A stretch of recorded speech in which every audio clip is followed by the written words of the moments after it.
Hello everyone, welcome to Eklavya study point and मैं हूं सचिन। आज हम स्टार्ट करने वाले हैं क्लास 11th की अंतरा बुक है आपकी, और इसके सारे के सारे चैप्टर्स आपको मैं एक ही वीडियो में करवाने जा रहा हूं। यानी कि आपको सारे के सारे जितने भी अंतरा बुक में जो चैप्टर्स आते हैं आपके सिलेबस में वो एक ही जगह पे मिल जाएंगे।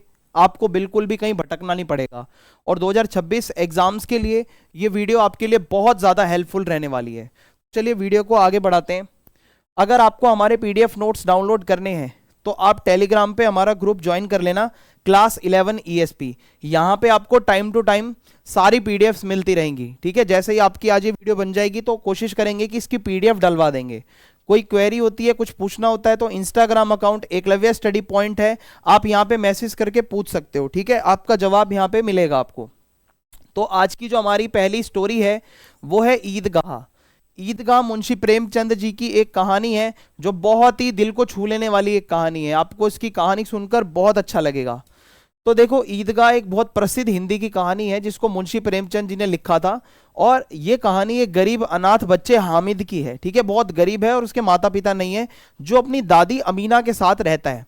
ठीक है, तो एक कैरेक्टर जो उसमें मेन है उसका नाम हामिद है, अपनी दादी अमीना के साथ वो रहता है। तो अब होता क्या है, ये पूरी स्टोरी जो शुरू होती है वो एक मुस्लिम परिवार की ही एक कहानी है। हामिद इसका मेन कैरेक्टर है। 5 साल का गरीब बच्चा है, लेकिन गरीब जरूर है पर संवेदनशील है। उसके अंदर इमोशंस हैं, सेंसिटिविटी है, चीज़ों को लेकर संवेदनशील है, और बहुत समझदार बच्चा है जो अपनी दादी से बहुत प्यार करता है। दादी अमीना इसको बहुत प्यारी है। ठीक है, दूसरा कैरेक्टर अमीना का है। हामिद की दादी है जो उसे बहुत प्यार करती है और उसकी देखभाल करती है, और वह हामिद की खुशी के लिए कुछ भी करने को तैयार रहती है। आई होप यहां तक आपको समझ में आ रहा होगा। ठीक है भाई, तो अब ये हामिद और इसकी एक दादी, ये इनकी कहानी है टोटल। ठीक है, इस पूरे इसमें, और आपको समझ आएगा इसकी दादी कितने एफर्ट्स करती है अपने पोते के लिए। ईद का सुंदर प्रभात। तो रमजान के 30 रोजे के बाद ईद आती है। ठीक है, ईद का त्योहार होता है। सुबह का वातावरण बहुत सुहावना होता है, मनमोहक होता है। मॉर्निंग का एनवायरनमेंट था बहुत अच्छा, पेड़ों की हरियाली, खेतों की रौनक और आसमान की लालिमा। मतलब आसमान पूरा लाल था, पेड़ हरियाली में थे एकदम, खेत चमक रहे थे, और सूर्य भी मानो संसार को ईद की बधाई दे रहा हो। सूरज भी ऐसे चमक रहा था कि वो सभी को कह रहा हो कि भाई ईद मुबारक। तो लेखक ने यहाँ पे बताया है कि प्रकृति कैसी थी उस टाइम पे, प्राकृतिक बदलाव कैसा था जिस दिन ईद आने वाली थी। गांव में हलचल और तैयारी। तो देखो, पूरा गांव ईदगाह जाने की तैयारी में व्यस्त है। ठीक है, जहां पे नमाज अदा करने लोग जाते हैं। किसी के कपड़े में बटन नहीं है, कोई सुई धागा मांग रहा है भाई, किसी के जूते कड़े हैं उनमें तेल डलवाया जा रहा है। ठीक है, मतलब हर कोई अपनी अपनी तैयारियां कर रहा है, वहां पे ये सब चल रहा है। बैलों को चारा पानी दिया जा रहा है।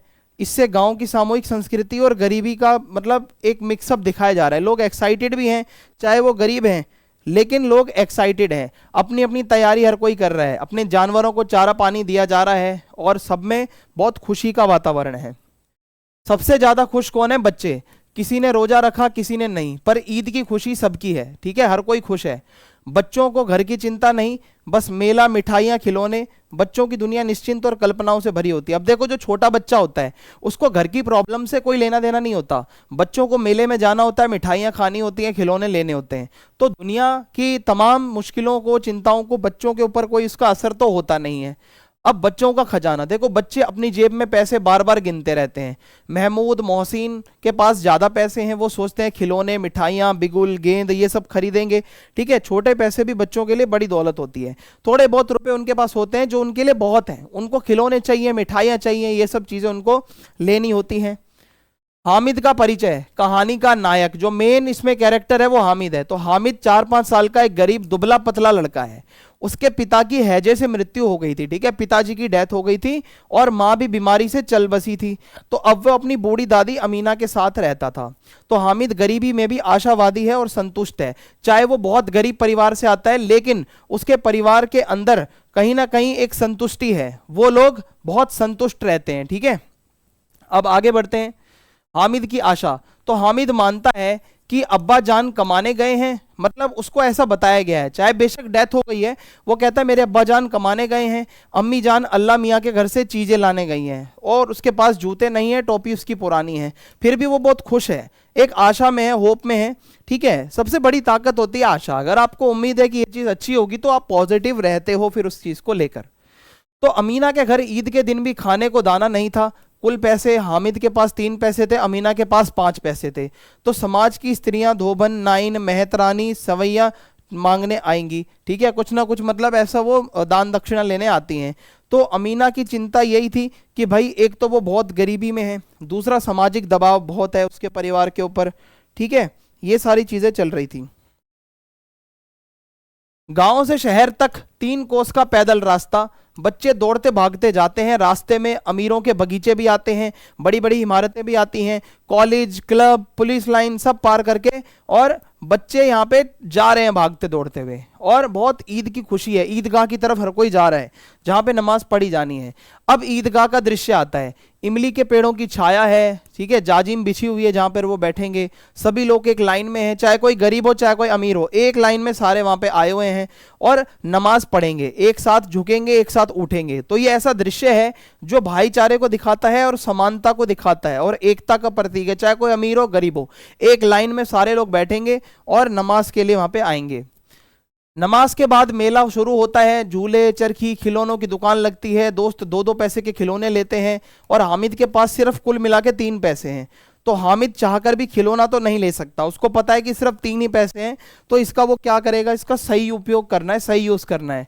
दोस्त मिठाइयाँ खाते हैं भाई ले लेकर, हामिद को चिढ़ाते हैं, अरे देख हम मिठाई खा रहे हैं, और रेवड़ी देने का नाटक करके वापस छीन लेते हैं, उससे अपमान करते हैं उसको, यानी कि उसका दर्द दिखाया जा रहा है, हामिद को गरीबी का दर्द महसूस करवाया जा रहा है, उसके दोस्त उसका मजाक बना रहे हैं बहुत ज्यादा।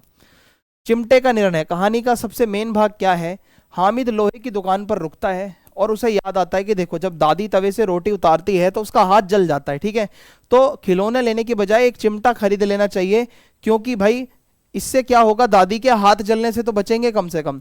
तो ये दिखाता है त्याग, समझदारी, प्रेम और परिपक्वता, वो कितना मैच्योर है, चीजों को वो त्याग सकता है, इन सब चीजों को लेकर वो कितना एक्टिव है वो दिखाया जा रहा है। तो दुकानदार पहले मना कर देता है कि नहीं बेटा जाओ, क्योंकि भाई दाम था 6 और वो 5 पैसे, मतलब ऐसे वहां पे वो नेगोशिएशन चल रहा था, और 6 से 5 पैसे का था, लेकिन हामिद के पास थे सिर्फ 3 पैसे। तो दुकानदार लास्ट में मान जाता है, हामिद कहता है मेरे को मेरी दादी के लिए चाहिए, आप प्लीज दे दीजिए। तो हामिद का आत्मविश्वास था, उसको खुद पे भरोसा है कि हाँ भाई उसको वो चीज मिल जाएगी, ठीक है। तो इस तरीके से ये चिमटे की खरीद वगैरह शुरू होती है। दोस्त की हंसी, अब दोस्त हंसते हैं, हामिद गर्व से कहता है भाई कंधे पर रखकर, देखो भाई ये चिमटा बंदूक से कम थोड़ी है, ठीक है। बाहरी हंसी के बावजूद नैतिक जीत हामिद की है, बाहर से चाहे लोग उस पर हंस रहे हैं, लेकिन अंदर से नैतिकता तो देखो ना यार, वो अपनी दादी के लिए सोच रहा है, और अपनी दादी के लिए कितना ज्यादा सोच रहा है। तो हामिद अपने चिमटे को खिलौने से बेहतर साबित करता है, वो कहता है कंधे पर रखो तो ये बंदूक लगेगा, हाथ में ले लोगे तो फकीरों का चिमटा या मंजीरा जैसा लगेगा। वो कहता है एक चिमटा जमा दूं तो तुम्हारे सारे खिलौनों की जान निकल जाएगी, कच्चे खिलौने हैं तुम्हारे मिट्टी के। तो हामिद कितना ज्यादा कल्पनाशील है, कितना ज्यादा खुश है अपने उस चीज को लेकर, चिमटे को लेकर, वो उसकी उपयोगिता को सिद्ध कर रहा है। दोस्त अपने अपने खिलौनों की ताकत गिनाते हैं, हामिद हर बार तर्क देता है, वो कहता है खिलौने पानी से खराब हो जाएंगे, चिमटा आग, पानी, आंधी सब कुछ झेल जाएगा। तो तुम्हारे तो खिलौने मिट्टी के हैं, मेरा चिमटा लोहे का है, चाहे कैसा भी वो मतलब हो वातावरण, वो तो भाई सही रहेगा, सलामत रहेगा। चिमटे को शेर, योद्धा, बहादुर बताया उसने। हामिद कहता है अगर शेर आ जाए तो खिलौने भाग जाएंगे, लेकिन चिमटा उससे लड़ेगा। तो चिमटा प्रतीक बन गया साहस का, स्थायित्व और नैतिक शक्ति का, यानी कि तीनों चीजों का मिक्सचर है। वो तर्क भी दे रहा है और साथ साथ बता भी रहा है कहाँ कहाँ इसको हम यूज कर सकते हैं। तो बच्चे उम्र में बड़े हैं, लेकिन हामिद की सोच सबसे परिपक्व है। सोच के मामले में हामिद बहुत ज्यादा मैच्योर है, और लेखक कहता है कि उसके पास न्याय का बल है और नीति की शक्ति है। वो न्याय कर रहा है, वो अपनी दादी के लिए सोच रहा है, वो चाहता है मेरी दादी को कभी भी ऐसे हाथ जलने वाली चीज दोबारा ना हो। तो बाकी बच्चों ने 3-4 आने खर्च किए, लेकिन काम की चीज नहीं ली। हामिद ने सिर्फ 3 पैसे में हमेशा टिकाऊ रहने वाली चीज चिमटा खरीदा। तो सही बुद्धिमानी किसमें है कि कम में अधिक मूल्य की चीज खरीद लेना, पैसे उसके कम लगे लेकिन उसको चीज ज्यादा बढ़िया मिल गई। और घर पहुंचते ही खिलौने टूटने लगते हैं, और बिस्ती गिरकर टूट गया, वकील साहब पंखे से टूट गए, सिपाही की टांग टूट गई, यानी कि वो सारे खिलौने थे ना जितने भी प्लास्टिक वगैरह के, मिट्टी के, वो सब टूट फूट गए। और लेखक कहता है खिलौने तो सिर्फ क्षण का सुख है, थोड़े समय के लिए वो रहेंगे, उसके बाद खिलौने तो टूट फूट जाएंगे। तो सभी बच्चे चिमटे से बहुत प्रभावित रहते हैं। खिलौनों का आकर्षण बहुत फीका पड़ जाता है चिमटे के आगे। सब मान लेते हैं चिमटा ही सबसे श्रेष्ठ है, और नैतिक जीत हामिद की होती है। यहाँ पे हामिद यहाँ पे विनर है, आप कह सकते हो। तो महमूद को भूख लगती है, अब यहाँ पे उसके दोस्त को पिता केले देते हैं, वह केवल हामिद को बांटता है। यह सम्मान चिमटे के निर्णय का फल है, उसको सम्मान दिया गया हामिद को कि भाई ये दिमाग वाला है, सिर्फ इसी के साथ शेयर करूंगा मैं अपना। तो इसके बाद क्या होता है, अमीना पहले नाराज होती है जब वो घर आता है कि भाई मेले में कुछ और नहीं मिला जो चिमटा ले आया तू। हामिद कहता है तुम्हारी उंगलियां तवे से जल जाती थी। तो कितना दिल को छू लेने वाला ये मोड़ है कहानी का, कि जहां उसकी दादी गुस्सा कर रही है और वो कहता है कि नहीं दादी आपकी उंगलियां जलती थी। तो अमीना का गुस्सा स्नेह में बदल जाता है, प्यार में बदल जाता है। वो समझ जाती है हामिद ने अपनी खुशी दादी के सुख पर न्योछावर कर दी। अपनी खुशी उसको ज्यादा नहीं थी, उसने दादी के बारे में देखा कि दादी को किसमें सुख मिलेगा। यही सच्चा त्याग होता है, यही सच्चा प्यार होता है। और लेखक कहता है बच्चा हामिद बूढ़ा बन गया यहाँ पे समझदार, और बूढ़ी अमीना बच्ची बन गई, यानी कि रोती हुई। एक तरीके से ये ऐसा हो गया। और यही तो प्रेमचंद जी की कला है, वो कहानियां इस तरीके के लिखते हैं। तो कहानी का मेन संदेश क्या था, त्याग ही हमारा सच्चा सुख है, प्रेम स्वार्थ से हमेशा बड़ा होता है, प्यार ज्यादा जरूरी है, और समझ उम्र की मोहताज नहीं होती। एक 5 साल का बच्चा भी मैच्योर हो सकता है, और स्थायी वस्तु का मूल्य अस्थायी सुख से ज्यादा है। यहाँ पे खिलौने और चिमटे की बात हो रही है। तो आई होप आपको यहां तक समझ आ गया होगा। अगली कहानी है हमारा दोपहर का भोजन। ठीक है, दोपहर का भोजन, इसको अब हम समझेंगे और देखते हैं कि इसके अंदर क्या है। तो इस कहानी को अमरकांत जी द्वारा लिखा गया है। कहानी का परिवार निम्न मध्य वर्गीय है, यानी कि लोअर मिडिल क्लास फैमिली है। फैमिली के अंदर गरीबी व्याप्त है। ठीक है, परिवार का मुखिया मुंशी चंद्रिका प्रसाद है, उसकी पत्नी सिद्धेश्वरी है, और उनके 3 बेटे हैं। तो मुंशी जी को नौकरी से निकाल दिया गया है। जो परिवार का मुखिया है उनकी नौकरी छूट चुकी है, वो अब काम नहीं कर रहे हैं। तो इनका जो पहला बेटा है वो रामचंद्र है। ठीक है, वो 21 वर्ष का एक युवा है, जो दैनिक समाचार पत्र में प्रूफ रीडरी का काम करता है, यानी कि एडिटर की टीम में काम करता है। जो गलतियां होती है समाचार पत्र की उसको ठीक करता है। और पिछले ही वर्ष उसने अपनी इंटर पास की है। और दूसरा बेटा है मोहन, ये 18 वर्ष का एक किशोर है, युवा है, जो इस साल हाई स्कूल का प्राइवेट इम्तिहान देने की तैयारी कर रहा है। और तीसरा पुत्र है प्रमोद, जो कि 6 वर्ष का कुपोषित बालक है। 6 साल का बच्चा है, कुपोषित है, बिल्कुल एकदम सूखा हुआ है। अब यहाँ पे परिवार की आर्थिक स्थिति देखो कैसी है। जो सिद्धेश्वरी है उसने खाना बना लिया और दोनों घुटनों के बीच सिर रखकर जमीन पर चलती चींटी और चींटे देख रही है। बहुत परेशान है, स्ट्रेस में है कि पता नहीं क्या चल रहा है। केवल 7 रोटियां ही उसने बनाई हैं। ठीक है, 7 रोटियां वो केवल बना पाई है, और बहुत परेशान है। उसको मतलब अपने परिवार की आर्थिक स्थिति की टेंशन सताई जा रही है। तो कुछ देर बाद प्यास का आभास हुआ उसे, तो घड़े से उसने लोटा भर पानी पी लिया। और खाली पेट पानी पियोगे तो कलेजे में जाकर लगेगा, उसके मुंह से निकलेगी हाय राम, क्योंकि जब आपको भूख लगी होती है पानी पियोगे तो पेट दुखता है। तो वो वहीं जमीन पर लेट जाती है। उसने पानी प्यास मिटाने के लिए नहीं बल्कि भूख मिटाने के लिए पिया था, क्योंकि जब उसके पास खाने को कुछ ज्यादा था नहीं, भूख लगेगी तो वो क्या करेगी, वो प्यास को बुझाने के लिए पानी का सहारा ले रही है। परिवार की निर्धनता का सजीव चित्रण। अब यहाँ पे आगे बरामदे में एक अध टूटे खटोले पर 6 साल का बच्चा प्रमोद है। ये वही बच्चा है जो कपोषित है, नंग धड़ंग पड़ा हुआ है, कोई कपड़े नहीं है, उसके गले तथा छाती की हड्डियां दिख रही हैं, हाथ पैर बासी ककड़ियों की तरह सूखे हुए हैं, बेजान हाथ पैर हो रखे हैं, मुंह पूरा सूखा हुआ है, पेट फूला हुआ है, यानी कि बहुत बीमार व्यक्ति है। वो छोटा सा बच्चा है, मुंह खुला हुआ है तो इतनी मक्खियां उसके मुंह पर भिनक रही हैं। तभी सिद्धेश्वरी ने बच्चे के मुंह पर अपना फटा गंदा ब्लाउज डाल दिया ताकि मक्खियां ना आए। सारा घर मक्खियों से भिनभिना रहा है, बहुत गरीबी है। आंगन की अलगनी पर एक गंदी साड़ी टंगी थी जिसमें कई फटे कटे से वो कपड़े सील के ऐसे मतलब एक वो टुकड़ा बनाया हुआ था। ठीक है, ऐसे करके इनके कपड़े हैं। ठीक है, अब आगे होता क्या है, ये जो पूरी कहानी है इनके फैमिली की, तो इसमें जितने भी पुरुष पात्र हैं, जो उनके बेटे हैं, जो कहानी का मेन घर का मुखिया है, वो एक एक करके दोपहर का लंच करने, भोजन करने घर पर आते हैं। तो यहीं से इनकी गरीबी पता चलती है पूरी कि आखिर है क्या। खाना खिलाते समय सिद्धेश्वरी परिवार के सभी सदस्यों को एक दूसरे के प्रति सम्मान बनाए रखने के लिए उन्हें अपने द्वारा गढ़ी हुई बातें बताती है। यानी कि एक दूसरे से वो सभी लोग सम्मान से बात करें। जब भी जैसे मान लो पिता आता है तो वो कहते हैं कि अरे वो बेटा तो आपके बारे में बहुत वो कह रहा था कि आजकल पापा जी बहुत मेहनत कर रहे हैं, और बेटा आता है तो वो कहता है पापा जी तो बहुत वो कह रहे थे कि बेटा आजकल बहुत मेहनत कर रहा है। मतलब लोगों को खुश रखती है, वो परिवार को जोड़े रखना चाहती है, ठीक है, ताकि आपस में सम्मान भाव बना रहे एक दूसरे के प्रति, परिवार वाले ज्यादा जो है परेशान ना हो। वह अपने पति से कहती है, रामचंद्र कह रहा था कुछ दिनों में नौकरी लग जाएगी, ठीक है, हमेशा बाबूजी बाबूजी किए रहता है, बाबूजी को तो देवता के समान मानता है, कहता है। इसी प्रकार वो अपने बड़े पुत्र से कहते हैं, अरे आज प्रमोद सचमुच नहीं रोया, मोहन किसी लड़के के यहाँ पढ़ने गया है। यानी कि वो कुछ ना कुछ बातें गढ़ती रहती हैं ताकि जो भी कैरेक्टर आ रहा है वो अपना खुश रहे। और मंझला पुत्र मोहन जब आता है तो वो भी इसी प्रकार सहज होकर कहती है, बड़का तुम्हारी बहुत तारीफ करता है, बड़ा वाला बेटा कह रहा था मोहन बहुत दिमागी होगा, परंतु रियलिटी कुछ और है, ठीक है। अब इसको छिपाया गया है, रियलिटी में कोई किसी के बारे में कुछ नहीं कहता, हर कोई बहुत परेशान रहता है, अपने ही प्रॉब्लम से जूझ रहा है। तो परिवार के सभी सदस्य अपने अभाव और निर्धनता से भली भांति परिचित है, सबको पता है कि हम बहुत गरीबी में हैं, लेकिन एक दूसरे के समक्ष इस गरीबी को कोई व्यक्त नहीं होने देना चाहता। कोई नहीं चाहता कि हमारी गरीबी एक दूसरे के सामने ऐसे आए कि हम लाचार लगें एक दूसरे की नज़र में। सिद्धेश्वरी जानती है कि रोटियां कम है, फिर भी वो कहती है कि क्या आप थोड़ा एक और रोटी लेना चाहोगे। उसको पता है नहीं है रोटी, लेकिन फिर भी वो पूछती है। तो उसी की भांति मुंशी रामचंद्र और मोहन भूखे होने पर भी कहते हैं, अब जैसे ये कह रही है ना रोटी ना होने पर भी कि भाई रोटी एक और लोगे, तो वो कहते हैं नहीं। अब भूख होने पर भी वो कहते हैं नहीं नहीं बस हमारा पेट भर गया, ये लो पेट भरा हुआ है हमारा, वो भी नाटक कर लेते हैं। तो उन सभी को भली भांति ज्ञात है अगर सभी के लिए दो दो रोटियां हैं, एक भी एक्स्ट्रा किसी ने ले ली तो दूसरा बंदा भूखा रह जाएगा, दूसरे का पेट नहीं भर पाएगा। तो उनको क्लियरली पता है ऐसा हो जाएगा। तो मुंशी जी के खाना खाने के बाद में क्या हुआ, सिद्धेश्वरी उनकी झूठी थाली लेकर चौके यानी कि चूल्हे की जमीन पर बैठ गई। बची हुई दाल को कटोरे में उड़ेल कर और उसको वो कुछ ना कुछ खा रही है, मतलब उसको पीने की कोशिश कर रही है दाल को। थोड़ी सी चने की तरकरी सी बची हुई थी और रोटी भी एक ही बची थी, और वो भी मोटी सी भद्दी जली हुई रोटी थी, ठीक है। तो उसी जली हुई रोटी में से उसने आधी प्रमोद के लिए रख दी और एक लोटा पानी लेकर भाई उस आधी रोटी को खाने बैठ गई। सोचो कितनी गरीबी है इसके परिवार में। एक निवाला मुंह में लिया ही था कि उसकी आंखों से आंसू टप टप टप टप गिरने लगे। वो बहुत उसको दुख फील हो रहा था कि इतनी ज्यादा गरीबी हमारे घर में कि रोटी भी नहीं है, ठीक है। इस तरीके से ये छोले की वो सिर्फ वही बची थी, ग्रेवी ग्रेवी।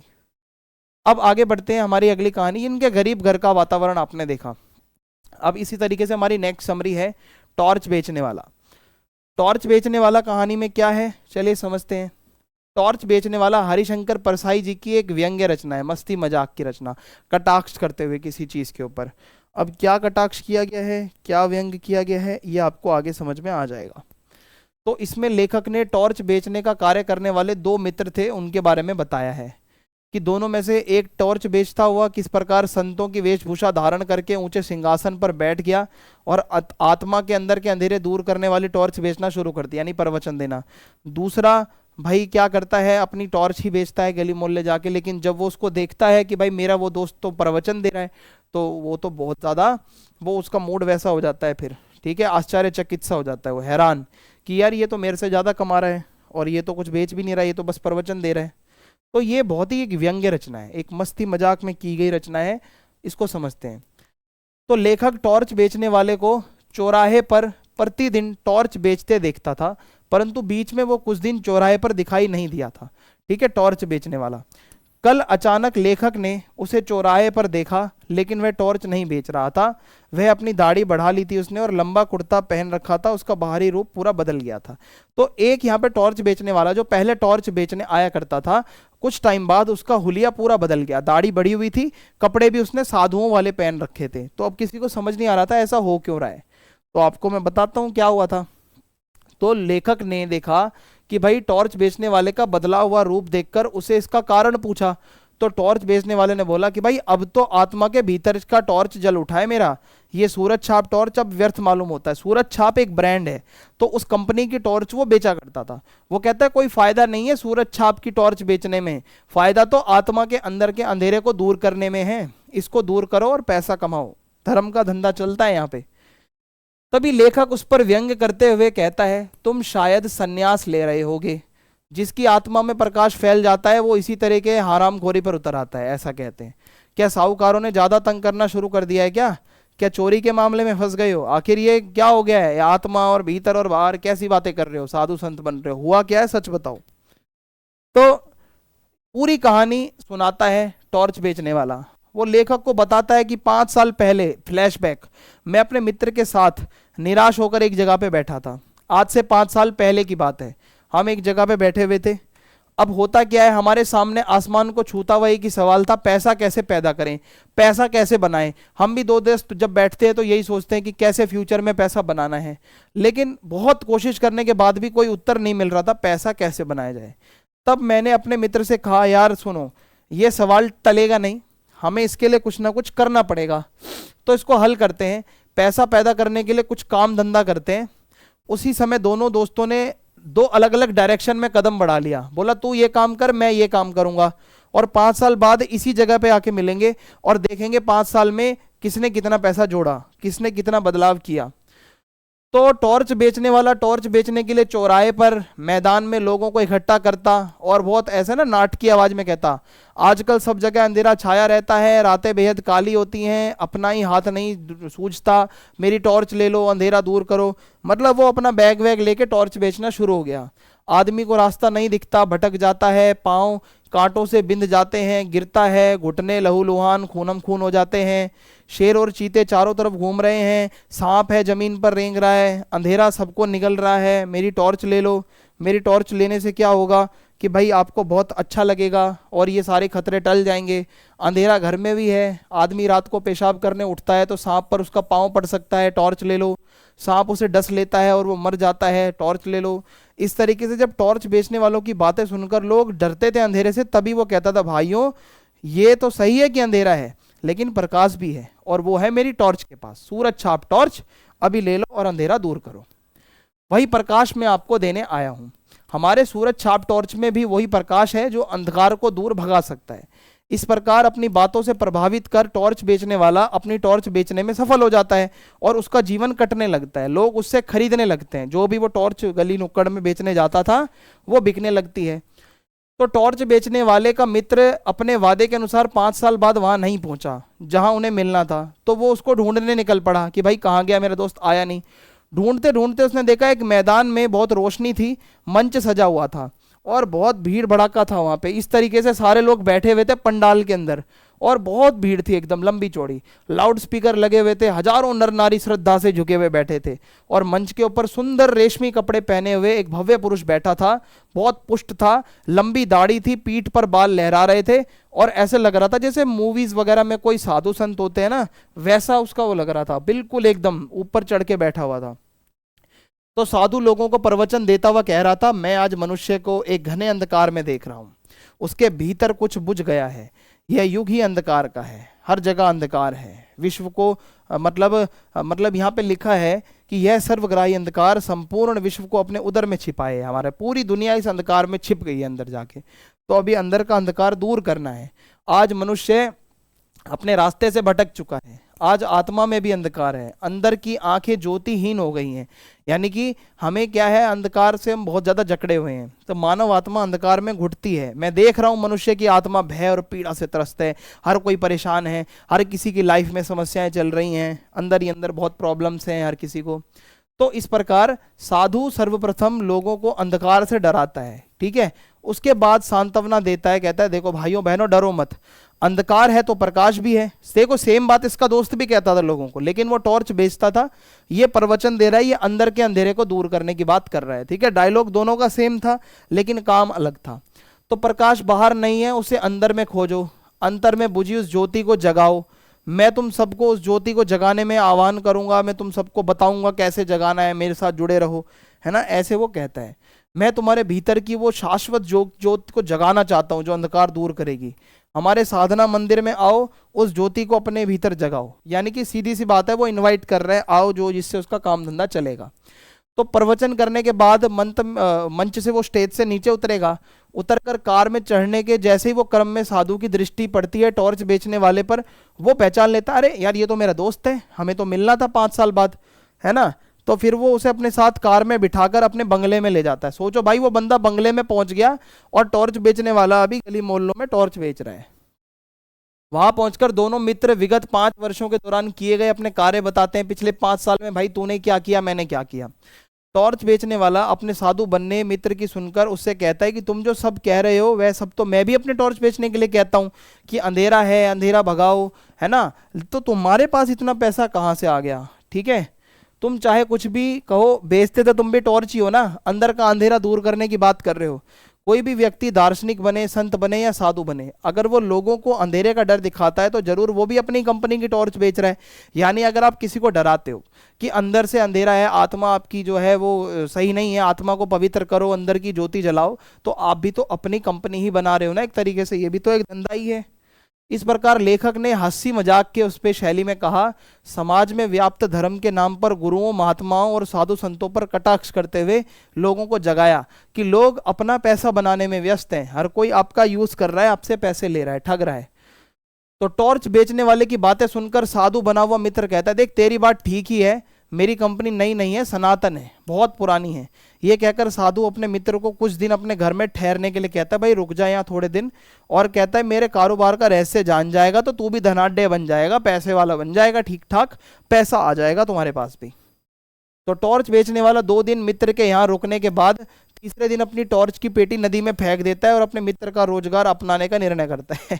मतलब उसने जो कमाई करी थी, मेहनत की इधर उधर जाके, उसको समझ आ गया भाई मेहनत करने से पैसा नहीं आ रहा, ये फेंको अपनी टॉर्च वॉर्च की पेटी, दाढ़ी बढ़ाओ, साधु बनो और बढ़िया पैसा कमाओ। ये इसको समझ में आ गया। ठीक है, तो वह दूसरे दोस्त के वैभव और धन दौलत के चमक को देखकर निश्चय कर लेता है, सूरज कंपनी के टॉर्च बेचने से अच्छा है कि वो भी एक धर्माचार्य बन जाए और लोगों के मन के अंधेरे को दूर करे और पैसा छापे। ये उसके मन में आ जाता है। अगला चैप्टर है हमारा गूंगे। इसको अब हम समझने की कोशिश करेंगे, गूंगे में क्या क्या है। तो देखो, गूंगे कहानी की शुरुआत कहाँ से होती है? कहानी शकुंतला और स्त्रियों की बातचीत से होती है। कैरेक्टर में शकुंतला नाम की है एक महिला, और उसके साथ और भी कुछ स्त्रियां खड़ी हैं गली मोहल्ले की। तो एक जन्म से बहरा गूंगा व्यक्ति सबके मजाक का पात्र बनता है। स्त्रियां हंसती हैं, बच्ची शर्म से मुंह छिपा लेती है। यहाँ समाज की संवेदनशीलता और तमाशबीन मानसिकता कि कोई गूंगा है तो लोग उसका तमाशा बनाकर हंसते हैं, उसकी मदद कोई नहीं करना चाहता। तो गूंगा कौन है? देखो, जो इस कैरेक्टर में गूंगा है वो जन्म से वज्र बहरा है, उसको नहीं सुनाई देता, बोलने की कोशिश करता है पर आवाज कर्कश कर्कश कर्कश आती है, शब्द सुनाई नहीं देता, लगता है जैसे आदि मानव भाषा बनाने की कोशिश कर रहा हो। तो लेखक कहता है उसकी पीड़ा बहुत मानवीय है, मतलब बहुत अच्छे तरीके से दिखाया जा रहा है कि वो कितनी पीड़ा में है, उसको बोलने में भी बहुत समस्या आ रही है। अब गूंगे का पास्ट क्या था? बचपन में उसके पिताजी की डेथ हो गई थी, माँ उसको छोड़कर चली गई थी, रिश्तेदारों ने उसे पाला था लेकिन उसको मारा पीटा जाता था, उससे मेहनत करवाई जाती थी। वो भीख नहीं मांगता कभी भी, मेहनत से पेट पालता है, और ये दिखाता है कि वो गूंगा कितना स्वाभिमानी है। ठीक है, वो स्वाभिमान की जिंदगी जीता है, अपनी मेहनत की खाता है। चमेली और सुशीला, दया बनाम व्यावहारिकता। देखो, चमेली को गूंगे पर दया आती है, चमेली नाम से एक महिला है। सुशीला को संदेह है यह क्या काम करेगा, एक महिला कहते हैं अरे ये क्या करेगा। तो चमेली गूंगे को घर में नौकर के रूप में रखती है, मजदूरी तय होती है, इतना पैसा मिलेगा, 4 रुपए प्लस खाना मिलेगा। और यहाँ पे दिखाया जा रहा है कि हाँ चलो ये गूंगा है, बेचारा परेशान है, इसको हम थोड़ा काम दे देंगे और खाना दे देंगे। गूंगे का घर में रहना, गूंगा इशारों से भाई दूध लेके आता, सब्जी लेकर आता, काम समझ जाता, बच्चे उसे चिढ़ाते भी थे तो वो नाराज नहीं होता था। तो गूंगे में सहनशीलता और संयम है, वो किसी की बात का बुरा नहीं मानता था, सुन लेता था सबकी।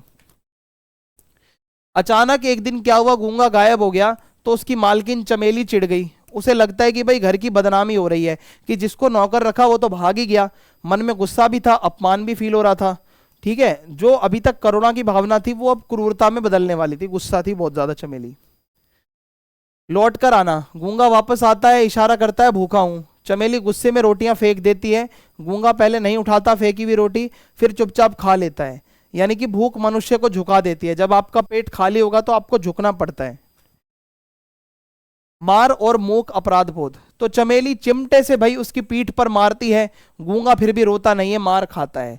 उसे लगता है मैं दोषी हूं, चमेली की आंखों से आंसू गिरते हैं। यानी कि गुस्सा भी थी एक तरीके से और उसको बुरा भी लग रहा था कि मैं इसको गूंगे को मार क्यों रही हूं। बार बार भागना, आदत या व्यवस्था, तो गूंगा बार बार घर छोड़कर भाग जाता था फिर आ जाता था। चमेली सोचती है भाई ये भीख मांगने गया था या कहाँ गया था, या ममता की ठोकर सह नहीं पाया, इसको यहाँ पे रहने में प्रॉब्लम क्या है, मानसिक अस्थिरता, असुरक्षा, आखिर है क्या, ये क्यों नहीं हमारे घर पे प्रॉपरली रह रहा है, आता है काम करके फिर उसके बाद चला जाता है। तो चमेली को शक होता है कि आखिर ऐसा क्यों हो रहा है। अब मालकिन का बेटा है बसंता, वो गूंगे को मारता है, ठीक है, गूंगा हाथ उठाता है लेकिन मारता नहीं है, सिर्फ डराता है, ए मेरे को मत मारो, ऐसे वो कहता है इशारे में। तो गूंगे में बहुत शारीरिक शक्ति है लेकिन उसका संयम बहुत बड़ा है, वो कभी बच्चे पे हाथ नहीं उठाता, और जो मालकिन का बच्चा है वो लगातार उसको गूंगे को मार रहा था। चमेली सोचती है अगर मेरा बेटा गूंगा होता, ममता फिर जाग उठती है, ठीक है, पर पक्षपात भी है यहाँ पे। अब बसंता मालिक का बेटा है और माँ और मालकिन के भावों का टकराव हो गया यहाँ पे, कि एक तरफ तो वो एक माँ है कि यार अगर ऐसे मेरे बेटे को कोई मार रहा होता वो गूंगा होता, और एक तरफ वो मालकिन का भाव है कि यार अरे ये तो मेरा नौकर है, मेरे बेटे ने इसको मारा है तो क्या हो गया। तो ये दोनों चीजें आके टकराती हैं। अब गूंगा हंसता भी है, अब आप अगर उसकी हंसी देखोगे तो ऐसा लगेगा मानो वो गुर्राहट कर रहा हो, मतलब थोड़ा इंसानों से हटकर हंसी है, उसका हंसने का तरीका अलग है। चमेली कांप जाते हैं, उसे लगता है कि ऐसा प्राणी पाल लिया जिसके हृदय में मनुष्य की पीड़ा है, पर उसकी आवाज पशु जैसी है, एक जानवर की जैसी उसकी आवाज निकलती है जब वो कुछ बोलना चाहता है।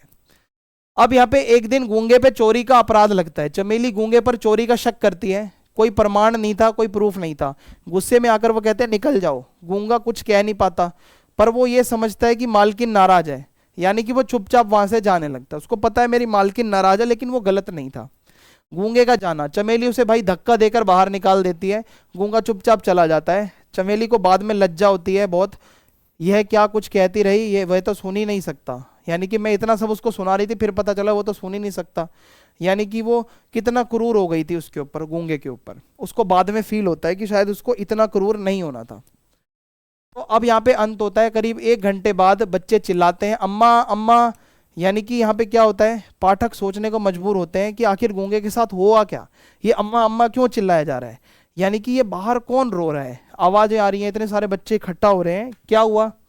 तो फिर पता चलता है गूंगा वापिस आया। बसंता ऊपर से आवाज देता है मालकिन का बेटा गूंगा, नीचे उतरकर देखा जाता है तो गूंगा खून से लथपथ था बेचारा, उसका सर फटा हुआ था और वो सड़क के लड़कों से पिट कर आया था, बाहर भी लड़कों ने उसको पीटा था, क्योंकि गूंगा दबना नहीं चाहता था और गूंगा होने के कारण वो अपनी बात किसी से कह नहीं सका, अन्याय हो रहा था उसके साथ, वो विरोध नहीं कर पाया खुल के, तो उसको बहुत मारा पीटा गया और दहलीज पर पड़ा हुआ था, वो दरवाजे की दहलीज पर वो ऐसे चिल्ला रहा था कुत्ते की तरह। और ये दिखाता है समाज ने उसे मनुष्य नहीं समझा, उसे पशु समझ के इग्नोर कर दिया, वो बेचारा चिल्लाता रहा, उस पर किसी ने ध्यान नहीं दिया। तो चमेली बहुत चुपचाप थी, उसे महसूस होता है कि इस एक गूंगे की चीख में युगों का हाहाकार भरा है। गूंगा अब केवल व्यक्ति नहीं रह जाता, वो पूरे शोषित समाज का प्रतीक है। जिस लोगों के साथ बुरा होता है हम उसका तमाशा देखते हैं लेकिन हम उनके लिए कुछ करने नहीं जाते हैं। तो लेखक कहता है गूंगा एक नहीं, गूंगे तो बहुत लोग हैं, संसार में कई रूपों में आपको गूंगे लोग दिख जाएंगे। कौन है? जो कहना चाहते हैं लेकिन कह नहीं पाते, जिनके पास आवाज है पर आवाज में अर्थ नहीं है, कुछ बोलते नहीं है।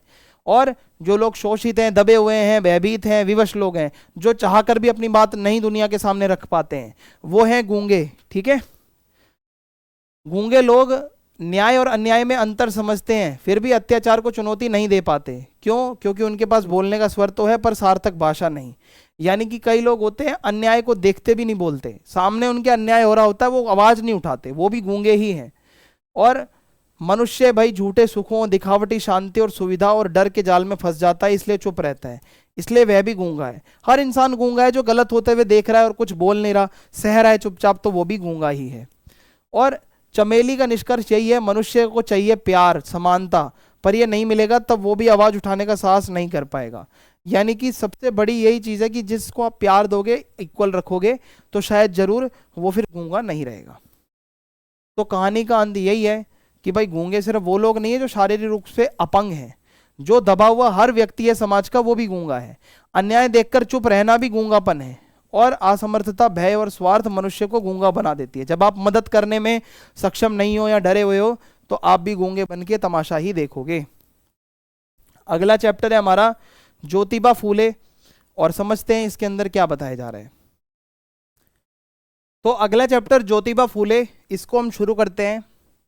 तो देखो, महात्मा ज्योतिबा फूले भारत के समाज सुधारकों में से जो महानतम समाज सुधारक रहे हैं उनमें से एक नाम है। जाति प्रथा के वो खिलाफ थे, ब्राह्मणवादी व्यवस्था के खिलाफ थे, भेदभाव के खिलाफ थे, असमानता के कट्टर विरोधी थे। उन्होंने शूद्र, जो ऐसी कम्युनिटी के लोग रहे हैं जो अति शूद्र, जो बिल्कुल जिनको अस्पृश्य माना गया था, और महिला यानी कि जो लड़कियां हैं उनकी शिक्षा पहले कोई प्रमोट नहीं करता था। हर कोई कहता था महिलाओं को सिर्फ घर का काम दो, जो लोग अगर निचली जाति के आते हैं उस टाइम की अकॉर्डिंग तो उनको पढ़ने मत दो। तो इन्होंने उनके लिए आवाज उठाई और वे उन 5 प्रमुख समाज सुधारकों में से एक माने जाते हैं जिन्होंने भारत में सामाजिक बदलाव की नींव रखी थी। ठीक है, उनका मानना था ब्राह्मण पुरोहित वर्ग ने शिक्षा और धर्म का उपयोग निम्न वर्ग को दबाने के लिए किया है, यानी कि जो ऊपर जाति के लोग हैं वो हमेशा से ही नीचे वालों को दबाते हैं। और उन्होंने यहाँ पे सत्य शोधक समाज, एक सोसाइटी बनाई जहाँ पे उन्होंने लोगों को जोड़ा कि जितने भी धर्म में कमियां हैं, समाज में कमियां हैं, उसको दूर करने के लिए हमें एक ग्रुप बनाना है। तो ये उन्होंने एक ग्रुप बनाया, सत्य शोधक समाज। फूले ने ब्राह्मण पुरोहित वर्ग और उनकी मनुवादी विचारधारा को खुली चुनौती दी। मनुवादी यानी कि मनुस्मृति एक ऐसी पुस्तक जो कि बहुत सारे नियम कानून बताती थी पुराने जमाने में कैसे समाज में रहना है। इसी में से कुछ नियम ऐसे भी थे कि शूद्रों को शिक्षा लेना अलाउड नहीं था, मंदिर जाना अलाउड नहीं था, बहुत सी ऐसी चीजें हैं। तो उन्होंने सवाल उठाया कि धर्म और शिक्षा पर क्या केवल ऊंची जातियों का अधिकार है? क्या पढ़ने का अधिकार सिर्फ एक ब्राह्मण को है, बाकी लोगों को क्यों नहीं है? हमको क्यों अधिकार नहीं है? एक बार जब ब्राह्मणों ने कहा कि वेद सर्वश्रेष्ठ है तो फूले ने कहा, देखो यदि सत्य का भार पत्थर की तरह भारी होता तो वेद दब गए होते और दबे कुचले वर्गों का ज्ञान ऊपर उठ गया होता।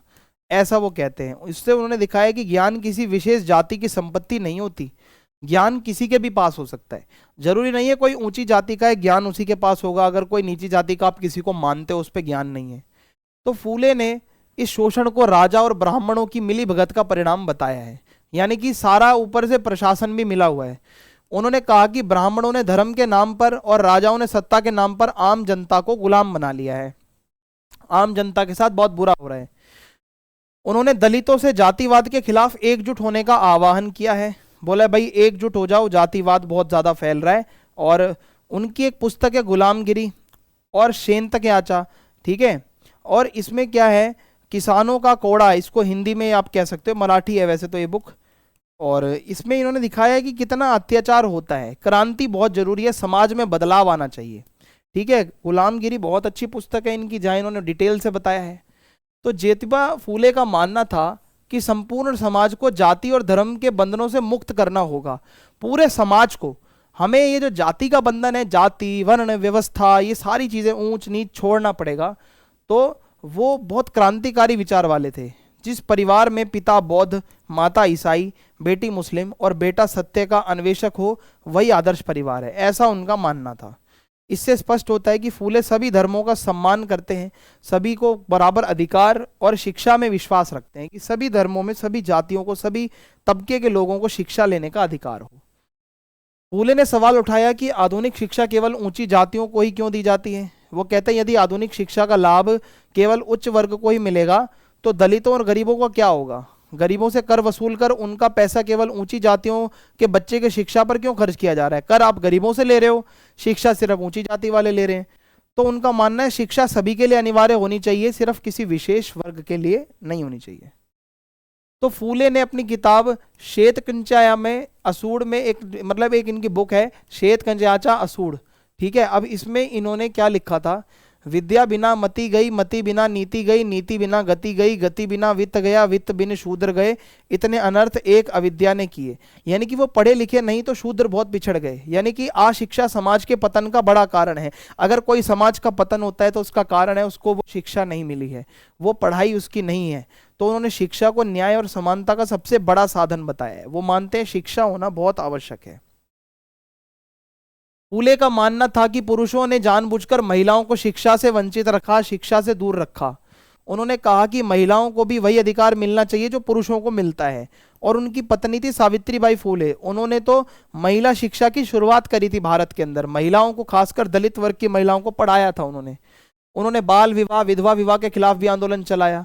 और 1848 में भाई पुणे के भिड़ेवाड़ा में भारत का पहला बालिका विद्यालय, पहला गर्ल्स स्कूल सावित्रीबाई फूले ने खोला था। और इस स्कूल में मुख्य रूप से शूद्र, दलित, अति शूद्र लड़कियों को पढ़ाया जाता था जो शिक्षा से वंचित थी, जिनको शिक्षा का अधिकार नहीं था। फूले ने भाई विधवा विवाह को सामाजिक बंधनों से मुक्त करने की वकालत करी। कहते भाई विधवा की जीवन को क्यों खराब करते हो, उसके पति की डेथ हो गई है तो उसको एक दोबारा रीस्टार्ट करने का मौका दो। वो कहते हैं विवाह प्रेम का बंधन होना चाहिए, ना कि जाति और धर्म की बेड़ियां। तो उन्होंने विधवा पुनर्विवाह को समाज में समानता लाने का एक महत्वपूर्ण तरीका बताया है कि विधवाओं को अलग से मत देखो, उनको मौका दो कि वो अपनी लाइफ को रीस्टार्ट कर सकें। सावित्रीबाई फूले भारत की पहली महिला टीचर थी, यानी कि फीमेल टीचर थी पहली, सावित्रीबाई फूले। उन्होंने अंग्रेजी मराठी गणित सीखा और लड़कियों को भी सिखाया पढ़ाया। संकल्प लिया कि मैं सभी कन्याओं को सिखाऊंगी। जब सावित्रीबाई स्कूल जाती थी तो लोग उन पर कीचड़ पत्थर और गोबर तक फेंकते थे। सोचो उन्होंने इतना सब सहा है, लेकिन उन्होंने कभी हार नहीं मानी, अपने लक्ष्य को लेकर अडिग थी। भारत का पहला महिला विद्यालय 14 जनवरी 1848 को पुणे में उन्होंने खोला था। ठीक है, 3000 साल के इतिहास में पहली बार लड़कियों को शिक्षा देने के लिए कोई स्कूल खोला गया था, स्पेशल गर्ल्स के लिए। और यह विद्यालय विशेष रूप से दलित और शूद्र लड़कियों के लिए ही था। फूले और सावित्रीबाई को उस कार्य के लिए भारी विरोध का सामना करना पड़ा। समाज में उनका बहुत विरोध हुआ कि ये कौन समाज सुधारक हैं जो दलितों को शिक्षा दे रहे हैं। तो जब सावित्रीबाई लड़कियों को पढ़ाने स्कूल जाती तो ये सब उनके साथ होता था, जैसा मैंने आपको बताया। ठीक है, 50 वर्षों तक वो लगातार शिक्षा देते रहे और इस तरीके से समाज में उन्होंने बदलाव करना चाहा। वो सिर्फ पति पत्नी नहीं थे भाई, वो एक दूसरे के क्रांतिकारी सहयोगी थे। दोनों क्रांतिकारी थे, जितने ज्योतिबा जी थे उतने ही सावित्री जी थी। उन्होंने अपने संघर्ष से दिखाया कि सभी जातियों और वर्गों के लोग को समान अधिकार मिलना चाहिए, चाहे कोई किसी भी जाति का है। तो उनका जीवन आदर्श प्रेम और सहयोग का उदाहरण है। वो अपना संपूर्ण जीवन सिर्फ दबे कुचले वर्गों को ठीक करने के लिए ही उन्होंने अपना कुर्बान कर दिया कि पूरी लाइफ में हमें यही करना है कि इन दबे कुचले लोगों को ऊपर उठाना है। अगला चैप्टर है हमारा खाना बदोश। समझते हैं इस चैप्टर में क्या है। तो इस कहानी में ईंट भट्टे का एक दृश्य है जहां ईंट बनती है। कैरेक्टर है सुकिया। तो सुकिया के हाथ से बनी कच्ची ईंट भट्टे में पकने के लिए लगाई जा रही थी। ईंटों के बीच कोयला, लकड़ी, बुरादा, गन्ने की बाली जो है भरी जाती है और भट्टा जलने पर चिमनी से धुआं निकलता है जो मीलों दूर से दिखता है। आप कभी गांव में जाओगे तो होता है ना, कुतुब मीनार जैसा ऐसा इस तरीके से बना होता है और उसके ऊपर से ऐसे धुआं सा निकल रहा होता है। ईंट का भट्टा होता है। ठीक है, हर खेत के बीच में भट्टा काले धब्बे जैसा लगता है। खेतों के बीच में होता है, बीच शहर में नहीं होता, खुले एरिया में ये होता है। तो यहाँ पे असगर ठेकेदार निगरानी करता है। ठेकेदार का नाम है असगर। भट्टा मालिक मुख्तार सिंह सब कुछ जांचता है, भट्टे का मालिक है। मजदूर 24 आवर काम करते हैं। मोरी पर काम सबसे ज्यादा खतरनाक होता है, मोरी वाला एरिया। जरा सी लापरवाही और मौत, क्योंकि बहुत गर्म एरिया होता है जहाँ पे ईंट भट्टा वगैरह का काम होता है। अब दो कैरेक्टर है, सुकिया और मानो, बहुत इंपॉर्टेंट है। ये दिहाड़ी मजदूर मरकर आए थे। ठीक है, दिहाड़ी कमाने आए थे। सुकिया ईंट पाथने का काम करता था, ईंट को शेप देने का, और मजदूरी थी 1000 ईंट पर तय रकम, यानी कि इतनी रकम मिलेगी 1000 ईंट बनाने पर। और भट्टे पर करीब 30 मजदूर थे जो रहते थे, ईंट भट्टे पे काम करने जो आए हुए थे। शाम होते ही मालिक और ठेकेदार शहर चले जाते हैं। ठीक है, और भट्टा अंधेरे और सन्नाटे में डूब जाता है। मालिक थोड़ी रात भर रहेगा। मजदूर छोटी झोपड़ियों में रहते थे और डिबरियों की रोशनी में भी अंधेरे से नहीं लड़ पाती, यानी कि छोटे छोटे दिए और वो कहते हैं ना लालटेन सी जलती रहती थी। सांप बिच्छू भी आ सकते थे भाई, भट्टा खेतों के बीच में है तो कुछ भी हो सकता था ना। मानो को भट्टे की जिंदगी से डर और घबराहट होती है। उसे गांव की जिंदगी बेहतर लगती है। वो कहती है गांव बढ़िया था, अपने देश की सूखी रोटी भी परदेश के पकवानों से अच्छी है। मानो का यह विचार था कि अपने देश अपने गांव का ही खाना अच्छा है। सुकिया कहता है कि दुख से निकलने के लिए त्याग जरूरी है। उसका विश्वास है कि इंसान की औकात घर से बाहर पता चलती है, घर में रहोगे तो क्या पता चलेगा। गांव में बड़े लोग शहर में कमजोर पड़ जाते हैं, गांव के बड़े लोग भी। उसकी बातों से मानो मजबूर होकर मान जाती थी। मानो जो थी ना, मतलब ठीक है तुम जो कह रहे हो वो सही है, वो फिर एक्सेप्ट कर लेती थी। पहले महीने में सुकिया ने कुछ पैसे बचा लिए कमा के। पैसे धोती की गांठ में बांधकर वो रखता था। पैसे देखकर मानो भी खुश हो जाती थी, चलो भाई इनकम तो आ रही है घर में। दोनों को लगता है जिंदगी बदल सकती है, कुछ पैसा जुड़ेगा, अपना कुछ करेंगे काम वगैरह, आगे कुछ देखेंगे। सुकिया और मानो की जिंदगी अब एक तय दिनचर्या में चलने लगी थी। फिक्स टाइम होता था। दोनों मिलकर पहले तगारी बनाते थे, फिर मानो तैयार मिट्टी लाकर देती थी, जो मानो है मिट्टी लाती थी। तीसरा मजदूर था जसदेव। ठीक है, वो भी जुड़ गया इनके काम में। काम तेज हो गया, दिहाड़ी बढ़ गई। मानो पहले से ज्यादा फुर्तीली हो गई और आत्मनिर्भर हो गई। वो अपना काम स्पीड से करने लगी भाई, पैसा भी उनको ज्यादा मिलने लगा। अब सूबे सिंह आता है। मालिक मुख्तार सिंह की जगह उसका बेटा सूबे सिंह आया। ठीक है, और ये बहुत गुस्से वाला था। उसके आते ही भट्टे का माहौल डरावना हो गया, स्ट्रिक्ट हो गया। असगर ठेकेदार डरा सहमा रहता था। दफ्तर के बाहर अर्दली तैनात रहता था, ठीक है, बिना इजाजत कोई अंदर नहीं जा सकता था। यानी कि हर किसी को भट्टे में जाना है तो पहले परमिशन लेनी पड़ेगी, बहुत कानून स्ट्रिक्ट कर दिया। और किसनी और महेश हाल ही में शादी करके आए थे। अब एक नया कैरेक्टर इंट्रोड्यूस हो रहा है दो लोगों का। तो सूबे सिंह की नज़र किसनी पर पड़ गई, उसे दफ्तर की सेवा टहल में लगा दिया गया कि भाई मेरे ऑफिस में आना। धीरे धीरे वह मिट्टी का काम छोड़कर दफ्तर में रहने लगी। मतलब उसने किसी तरीके से उसे बहला फुसला कर बुरी नज़र रख के अपने वहाँ पे ऑफिस में बुला लिया। अब किसनी का व्यवहार भी बदलने लगा। एक दिन वह साबुन से नहाती दिखी। भट्टे पर साबुन किसी के पास नहीं था भाई। सबके मन में एकदम शक था कि भाई एक दूसरे से कानाफूसी शुरू हो गई, कानों कान खबरें। कोई बोल नहीं रहा था, कहता यार ये साबुन से नहा रही है यार, और तो किसी पे साबुन नहीं है, इसको साबुन दे कौन रहा है। अब महेश चुपचाप था, अलग थलग रहने लगा। उसको लग रहा भाई पता नहीं क्या चल रहा है। किसनी की हंसी और दफ्तर में रहना उसे चुभने लगा। सोच रहा है पता नहीं क्या ही चल रहा है वहां पे। उसने समझाने की कोशिश की, पर किसनी अब गलत राह पर बढ़ चुकी थी, वो भी गलत डायरेक्शन में चली गई।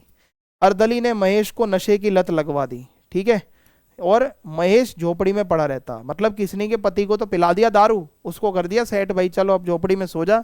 और आगे क्या होता है, भट्टा अब छोटे गांव जैसा लगने लगा। भट्टे में बहुत सारे घर बन गए थे मजदूरों के। चूल्हे की आग और खाने की खुशबू आती थी।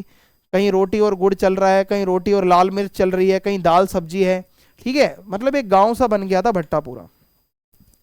अब शाम को हैंडपंप पर भीड़ लग जाती थी। मिट्टी शरीर से उतरती कम, अंदर ज्यादा बस जाती थी। मिट्टी अंदर जमा हो जाती थी और मिट्टी की खुशबू नस नस में समा गई थी। और यही पहचान है, जब आप भट्टे पर काम करते हो ना, पूरा शरीर ऊपर से नीचे तक मिट्टी में हो जाता है।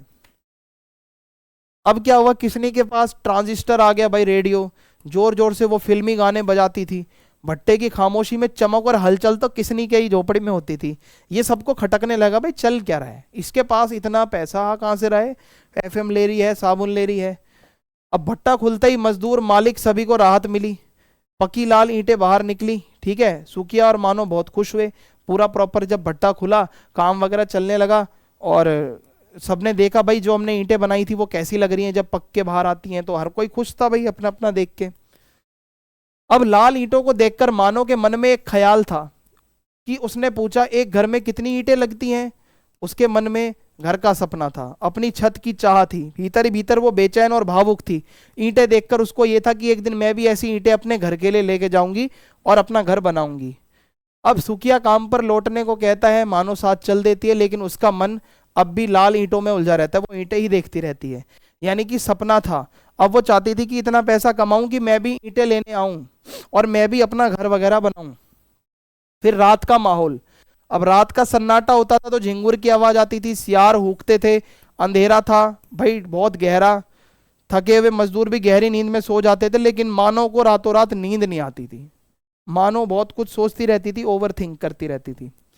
मानो के सपने थे भाई लाल लाल ईंटें, मेरा घर हो, छोटा सा घर हो, और नींद ही उड़ जाती थी, ठीक है। घर का सपना उसके दिल में बस गया था, वो चाहती थी कि उसका अपना घर हो बस। सुबह देर तक मानो नहीं उठी। सुखिया घबरा गया। माथा ठंडा देखकर राहत मिली। मानो चुप अनमनी खोई सी बैठी रही। मतलब वो अलग ही ख्यालों में थी। मानो को मतलब नींद नहीं आ रही थी, सोई तो फिर सुबह उठ नहीं रही थी। अब मानो ने पूछा क्या हम पक्की ईंटों से घर नहीं बना सकते। यह सवाल उसके सपने का पहला शब्द था।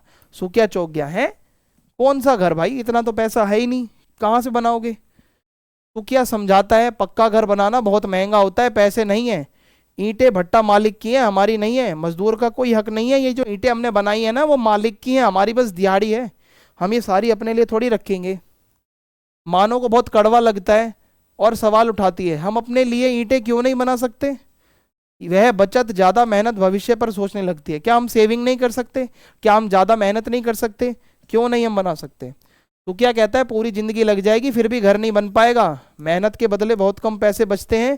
और वह मानो के जोश से डर जाता है। वो कहता है इतना एनर्जी में मत आ, इतना पैसा नहीं है कि हम कुछ वैसा कर पाए।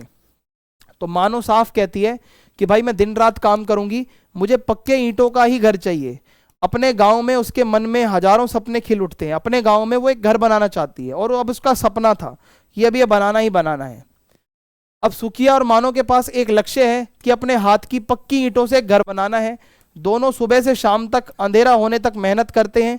ठेकेदार और मालिक उनके काम से खुश रहता है, क्योंकि दोनों मिलकर अब और एक्स्ट्रा काम कर रहे हैं ताकि अपना घर बना पाए, अपना खुद का। अब सूबे सिंह किसनी को शहर ले जाने लगा।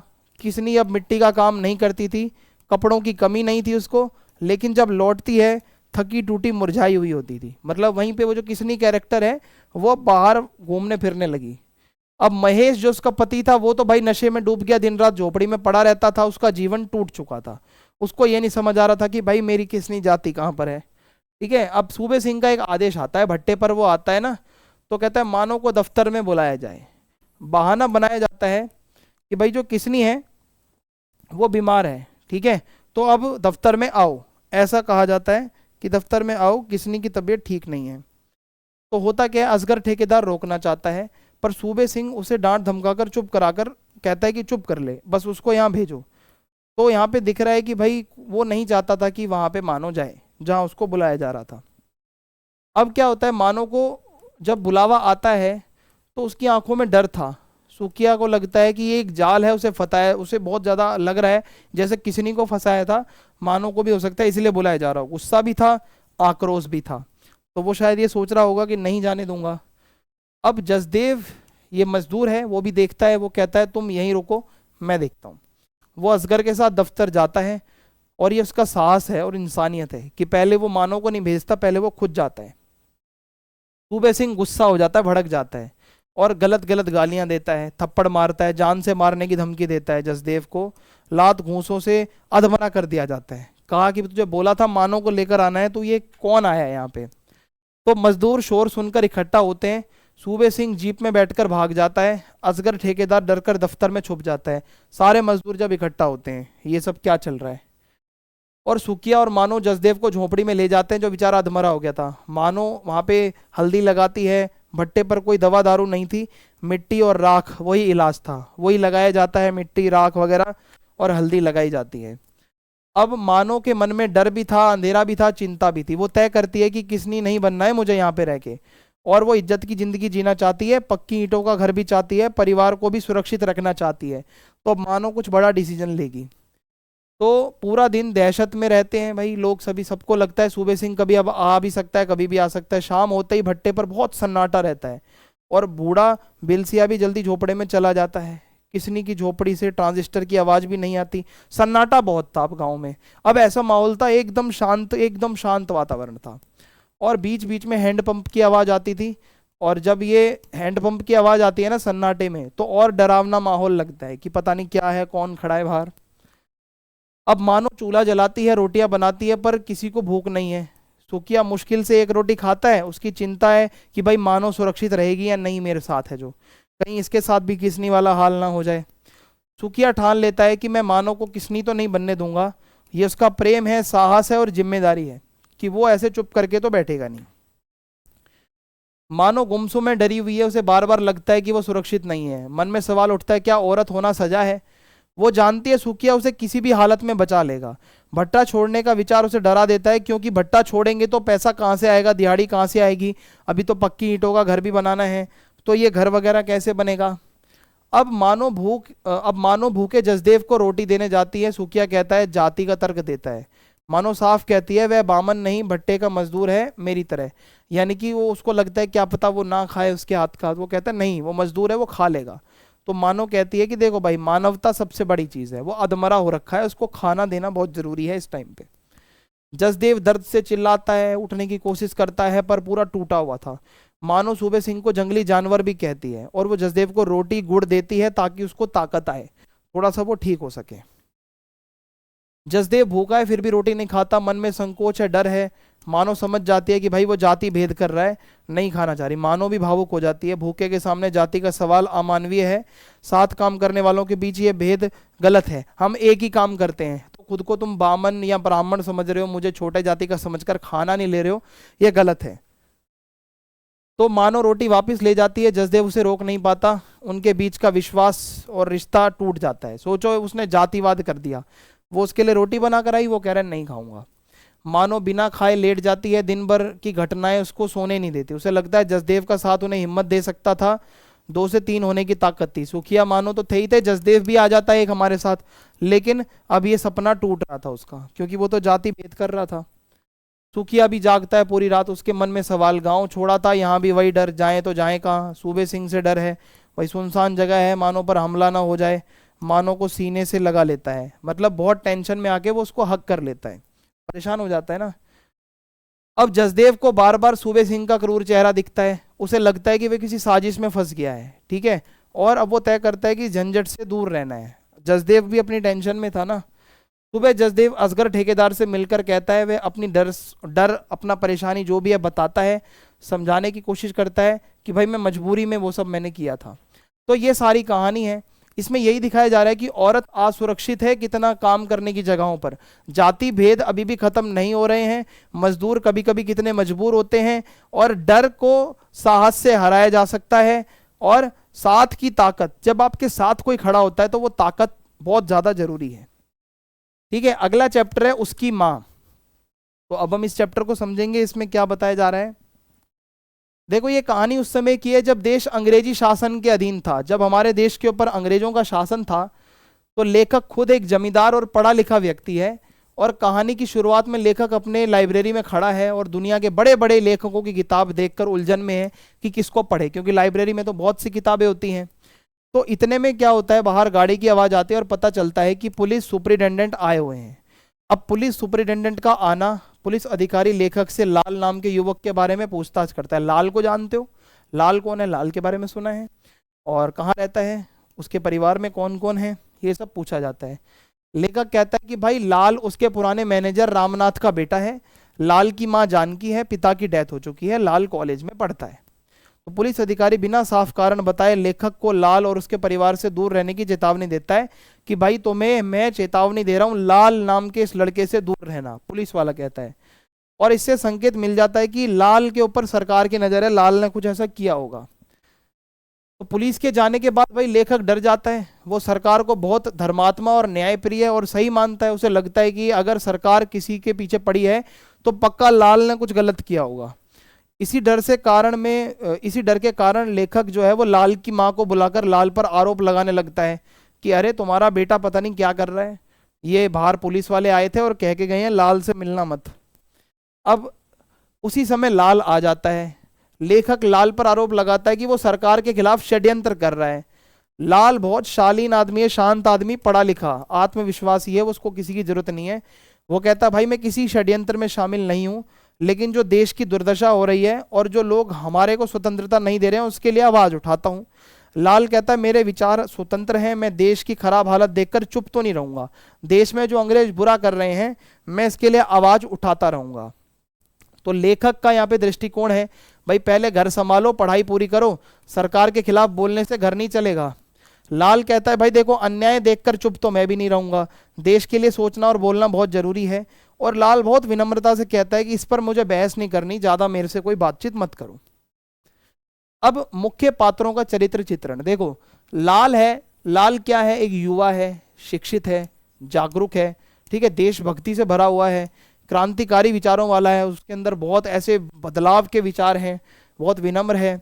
उसकी जो माँ है वो बहुत भोली भाली सी है, ममतामयी, बेटे से प्यार करती है, राजनीति सरकार के चालों से अनजान है, उसको नहीं पता राजनीति क्या है। माँ तो माँ होती है, उसको नहीं पता भाई क्या चाल फंसाते हैं वो। अब जो लेखक है वो उसका चाचा है, सरकार को ज्यादा अच्छा समझता है, डरपोक है, बहुत ज्यादा स्वार्थी है, सामाजिक प्रतिष्ठा को सबसे ऊपर रखता है, युवाओं के जो क्रांतिकारी सोच है उससे वो डरता है। अब पुलिस वाला जो है वो सत्ता का प्रतिनिधि है, सत्ता की तरफ से आया है और डर पैदा करने वाला है, बिना कारण बताए चेतावनी दे जाता है। तो पुलिस वाले का भी कैरेक्टर कुछ इस तरीके से है। अब चाचा लाल को समझाना चाहते हैं, वे कहते हैं कि देखो मैं सिर्फ तुम्हारा चाचा नहीं हूं, तुम्हारे पिता रामनाथ और तुम्हारी बूढ़ी माँ तुम्हारी बूढ़ी माँ मुझे दिखाई देती हैं, तो मैं तुम्हें बर्बाद होते नहीं देख सकता, तुम जो क्रांति के रास्ते पर चल रहे हो तुम बर्बाद हो जाओगे, घर लुट जाएगा। लाल कहता है देखो भाई गुलामी के सवाल पर चाचा और वह बिल्कुल अलग सोच रखते थे। चाचा सरकार के भक्त हैं और मैं सरकार का विरोधी। लाल कहता है आप अपने पद और सोच को नहीं छोड़ सकते और मैं अपनी सोच को नहीं छोड़ सकता, तो आप अपना काम करो, हम नई पीढ़ी के लोग हैं, हमारे अंदर एनर्जी है, हम सरकार से लड़ेंगे। अब यहाँ पे लाल की कल्पना क्या है इसको समझते हैं। तो लाल की कल्पना है, चाचा हंसी मजाक में कहते हैं कि आजकल के लड़के बड़े बड़े सपने देखते हैं, जरा सुनाए। लाल बहुत तीखे शब्दों में कहता है, जो व्यक्ति या राष्ट्र समाज को नष्ट करके जी रहा हो उसका सर्वनाश हो जाना चाहिए। यानी कि जो सत्ता, जो ऐसे नेता जो हमारे जनता का शोषण करते हैं, जो हमारी आज़ादी छीन लें, तो उनका तो नष्ट ही हो जाना बेहतर है ना, उनको बचा के क्या फायदा। अब जो उसकी माँ है उसका बिहेवियर कैसा है, इस बहस के बीच में जानकी उठकर बाहर चली जाती है। और वो राजनीति और इस सब में मतलब नहीं पढ़ना चाहती, उसको बस अपने बेटे की चिंता है। वो चाहती है कि लाल चाचा की बात मान ले, बड़े हैं, चाचा हैं, बोल रहे हैं तो कुछ भले के लिए बोल रहे होंगे, मान लो। वे कहती है चाचा जो कहें तेरे भले के लिए ही कहेंगे। तो वो बहुत भोली वाली है, ममता मई है, तर्क वगैरह ज्यादा जानती नहीं है, भावनाओं से भरी हुई है। कहती है बस तू सेफ रह बेटा, चाचा जी की मान ले।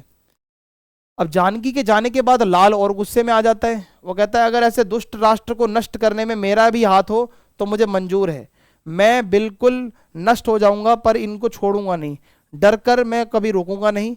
जब सही काम करते हैं तो ईश्वर भी हमारे साथ है। यानी कि उसकी सोच बहुत क्रांतिकारी है, बदलाव चाहता ही चाहता है। चाचा सीधे सवाल पूछते हैं, षड्यंत्र करोगे? हाँ। विद्रोह करोगे? हाँ। हत्या करोगे? हाँ हाँ हाँ। ये सुनकर चाचा घबरा जाते हैं और कहते हैं देख तुम्हारा माथा किताबें पढ़ पढ़कर बिगड़ गया है। और यहाँ पर लेखक दिखाते हैं कि क्रांति का रास्ता कितना खतरनाक है। एक बार क्रांतिकारी बनने का भूत सर पे सवार हो तो आप किसी की हत्या भी कर देते हो। ठीक है, इतनी चरम सोच, इतनी कट्टर सोच है देशभक्ति की। तो चाचा चोरी छिपे जानना चाहता है कि लाल के घर कौन कौन आता है और वे करते क्या हैं। तो जानकी बहुत मासूमियत से कहती है मुझे नहीं पता वे क्या करते हैं, हंसते गाते हैं, मुझे माँ कहते हैं लाल के दोस्त, मुझे सब अपने बच्चे लगते हैं, जितने भी लाल के दोस्त वगैरह आते हैं वो उसके फ्रेंड्स हैं और मेरे बच्चे समान हैं। जानकी को नहीं पता कि वो क्रांतिकारी भी हो सकते हैं, सरकार की नज़र में अपराधी भी हो सकते हैं। और चाचा ये सब सुनकर गहरी सांस लेते हैं क्योंकि उन्हें सच्चाई का एक अंदाजा लग जाता है। पक्का ये सारी यहाँ पे मीटिंग्स होती हैं अंग्रेजों के खिलाफ इनके घर पे।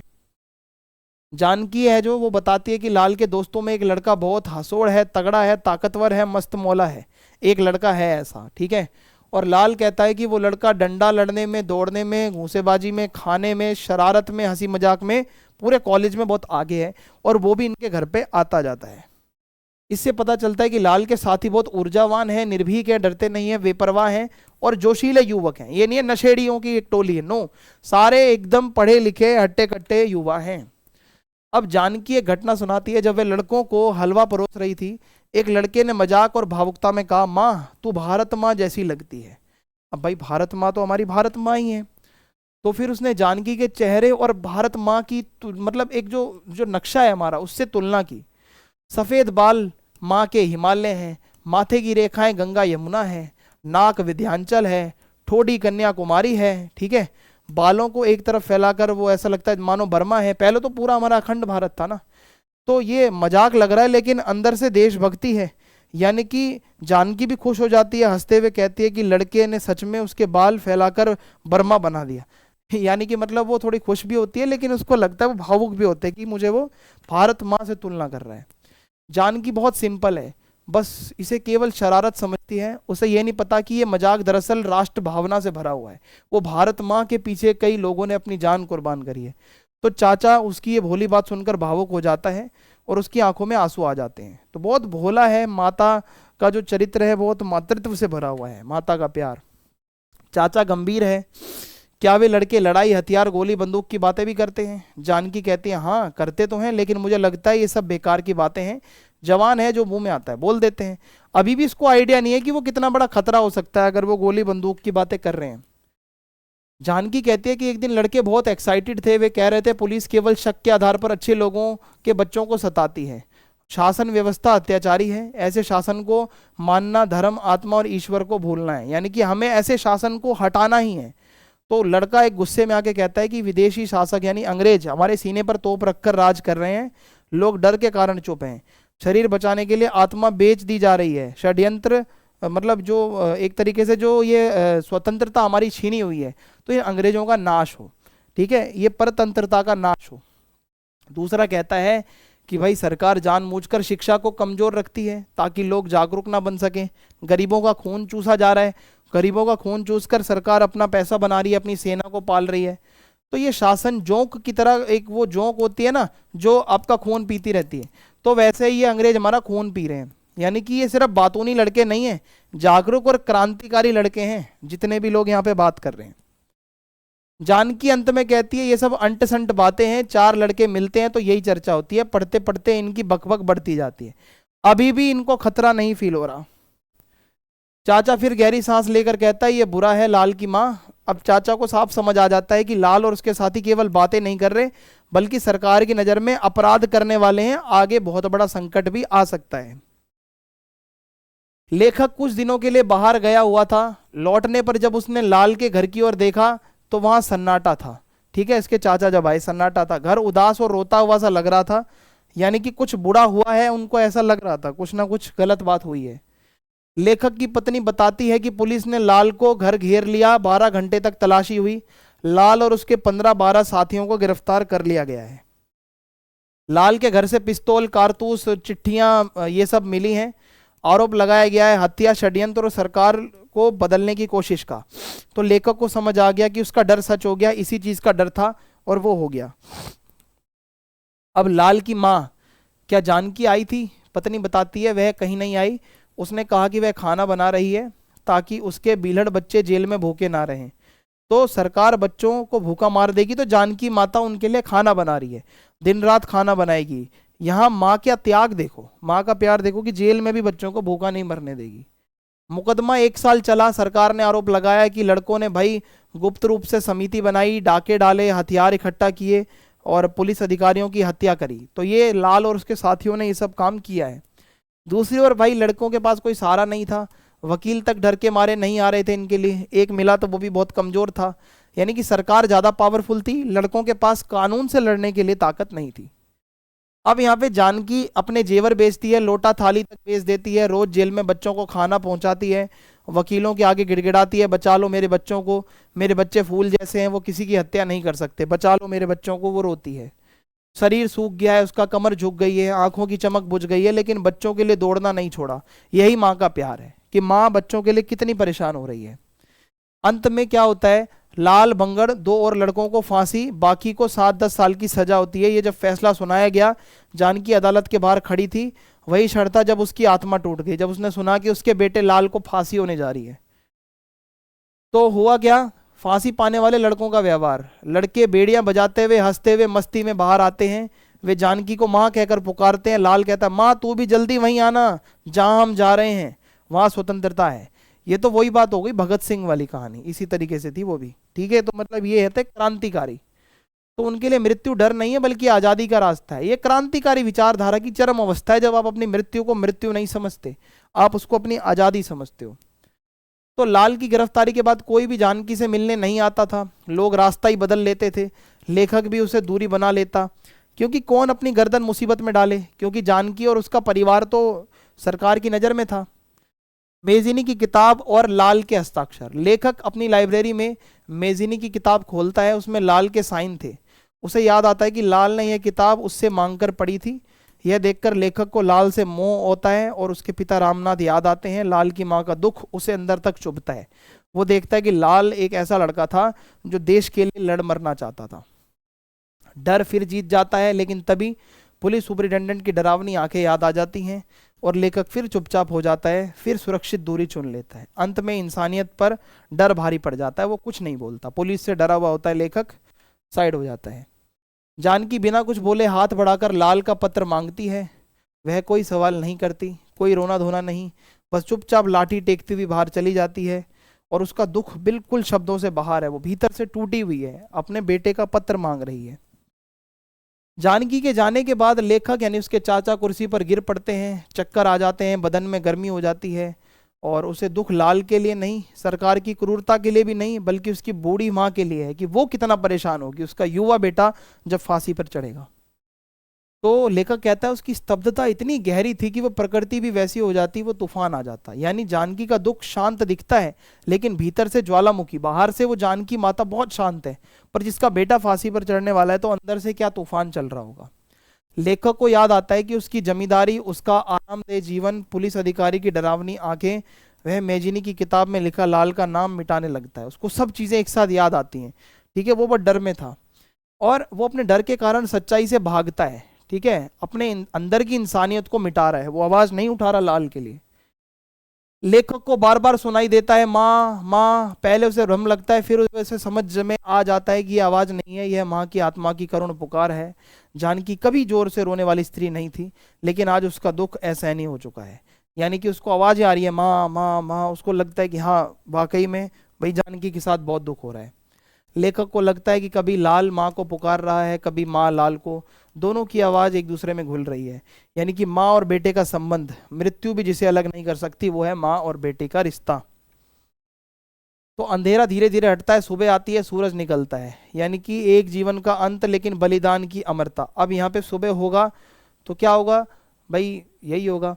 लेखक नौकर को भेजता है, नौकर लौटकर बताता है घर में ताला लगा है, जानकी दरवाजे पर बैठी है, हाथ में चिट्ठी है, मुंह खुला है, आंखें खुली हैं, सांसें बंद हो चुकी हैं। तो भाई माँ की डेथ हो गई है यहाँ पे, ठीक है, घर में घुसने से पहले ही। जानकी रोते रोते नहीं, चिल्लाते चिल्लाते नहीं, बल्कि प्रतीक्षा करते करते मर गई। अपने बेटे का इंतजार था उसको। यानी कि वह न्याय चाहती थी, अपने बेटे को बेगुनाह साबित करना चाहती थी, लेकिन वो मर गई, लेकिन नहीं हुआ। माँ होकर अंत तक आशा नहीं छोड़ी। यह माँ के प्रेम की पराकाष्ठा है कि आशा में थी कि कहीं मेरा बेटा छूटकर आ जाएगा। तो लेखक सब समझ गया, लेकिन डर के कारण कुछ नहीं कर सका। लाल का नाम मिटाने चला, लेकिन माँ की आत्मा की आवाज ने उसे तोड़ दिया।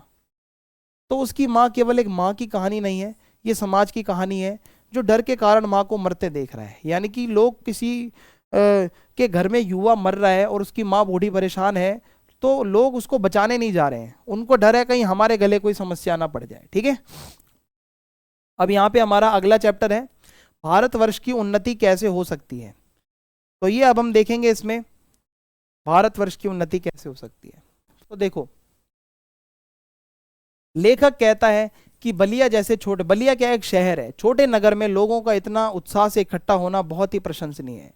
एक टाइम की बात है जहां लोग इकट्ठा हुए छोटे से शहर में। बड़े शहरों में जब कुछ नहीं होता, तब छोटे नगर में ऐसा उत्साह होना बहुत बड़ी बात है। तो इसका कारण अच्छे नेतृत्व को माना गया। जैसे अकबर के साथ अबुल फजल था, बीरबल और टोडरमल थे, वैसे ही अच्छे कलेक्टर और अधिकारी समाज को आगे बढ़ाते हैं। जब किसी एरिया का प्रशासन अच्छा होता है, कलेक्टर अच्छा होता है, अधिकारी अच्छा होता है, तो लोग बहुत, मतलब उस जगह के लोग जो होंगे ना, वो बहुत अच्छा फील करेंगे, वो भी आगे आते हैं बढ़ चढ़कर। तो लेखक कहता है कि हिंदुस्तानी लोग रेल की गाड़ी जैसे हैं, डिब्बे बहुत हैं, ताकत भी है, पर इंजन नहीं है। यानी कि हमारे देश का नेतृत्व बहुत खराब है। नेतृत्व का अच्छा होना बहुत अति आवश्यक है। कोई भी सही दिशा दिखे तो लोग बहुत कुछ कर सकते हैं। अगर कोई लोगों को डायरेक्शन सही दे दे, हमारा नेता अगर अच्छा हो, तो हम कुछ भी कर सकते हैं भाई, हमारा देश बहुत आगे बढ़ सकता है। हमें अच्छे नेताओं की जरूरत है। समस्या यही है, राजा महाराजा अपने सुख में रहते हैं, अधिकारी अपना काम मनोरंजन में व्यस्त हैं, आम जनता पिस रही है। 3 मेंढकों की कहानी से लेखक बताता है कि सबसे ज्यादा दुख आम जनता को ही सहना पड़ता है।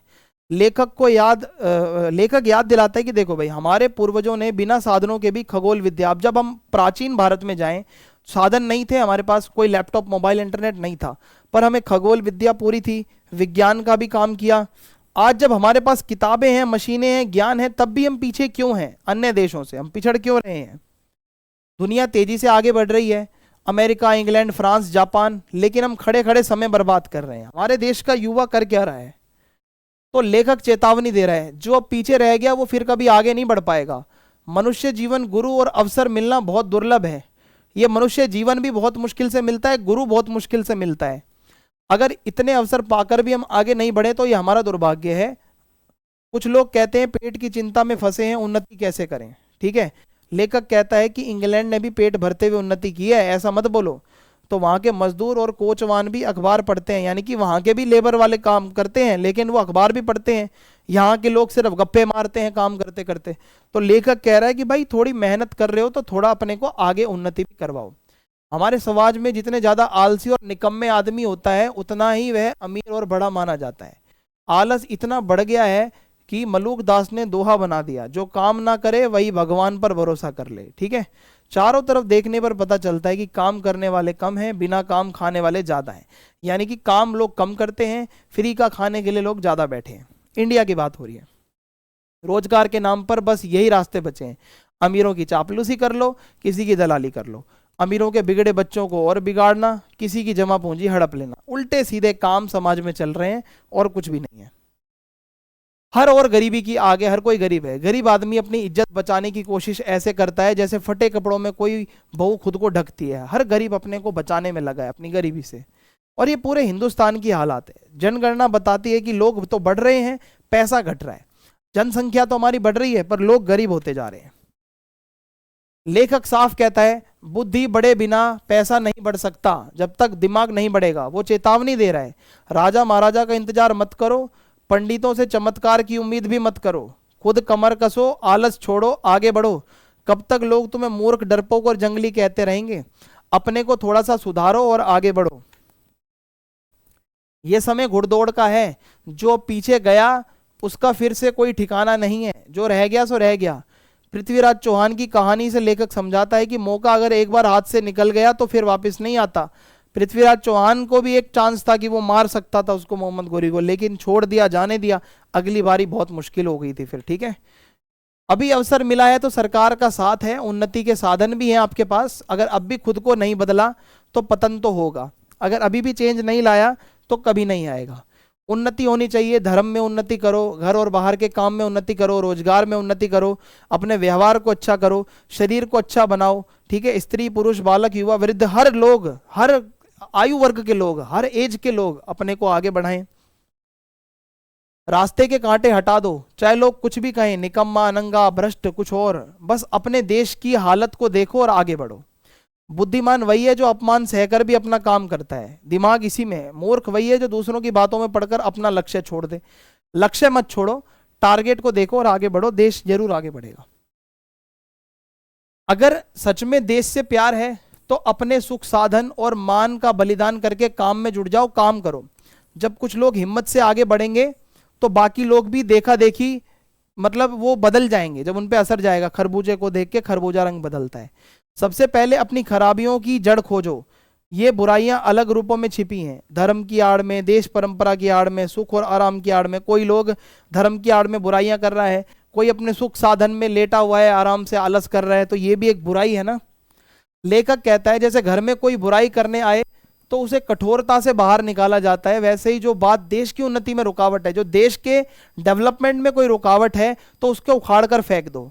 कोई भी देश तब तक नहीं सुधरेगा जब तक कुछ लोग बदनाम ना हो, कुछ को त्याग ना करना पड़े और कुछ को कष्ट ना सहना पड़े। कुछ पाने के लिए कुछ खोना पड़ेगा आपको। फिर से लेखक कहता है उन्नति होती क्या है, क्या सही क्या गलत, उन्नति का मतलब क्या है, इसको समझो। सारी उन्नति की जड़ धर्म है, लेकिन सच्चा धर्म और समाज धर्म अलग अलग है। देखो, हमारे पर्व और परंपराएं बेकार नहीं है। मेला है तो लोगों को मिलाने के लिए, स्नान करते हो तो स्वास्थ्य के लिए, एकादशी है तो शरीर शुद्ध रहता है, दीपावली है तो सफाई होती है घर की, होली है तो वातावरण शुद्ध हो जाता है। यानी कि ये समाज के भलाई के लिए है। लेकिन आज लोग इन त्योहारों का असली अर्थ भूल चुके हैं। आज लोगों को नहीं पता इनका अर्थ क्या है।